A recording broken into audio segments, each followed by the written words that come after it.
বন্ধুরা, কখনো কি ভেবেছো ছোট্ট একটা বিশ্বাসও আমাদের জীবনে বিশাল পরিবর্তন করতে? বাইবেল বলে, যিশু তাদের বললেন, তোমাদের অল্প বিশ্বাসের জন্যই পারলে না।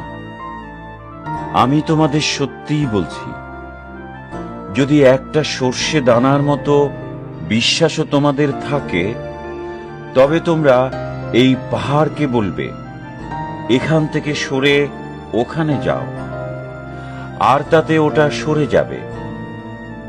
তোমাদের পক্ষে কিছুই অসম্ভব হবে না। মানে তোমার সমস্যার পাহাড় যতই বড় হোক না কেন, দুঃখ, ঋণ, অসুস্থতা, কষ্ট, বিশ্বাসের শক্তি সবকিছু সরিয়ে দিতে পারে। আজ শুধু বিশ্বাস করো, কারণ বিশ্বাসই তোমার জীবনে অসম্ভবকে সম্ভব করবে। যদি এই বাক্য তোমার হৃদয়ে ছুঁয়ে যায়, তবে কমেন্টে লেখো আমি বিশ্বাস করি, আর ভিডিওটা শেয়ার করো যেন আরও কেউ উৎসাহ পায়। সকলকে জয় যিশু। ঈশ্বর সকলকে প্রচুর আশীর্বাদ করুক। আমিন।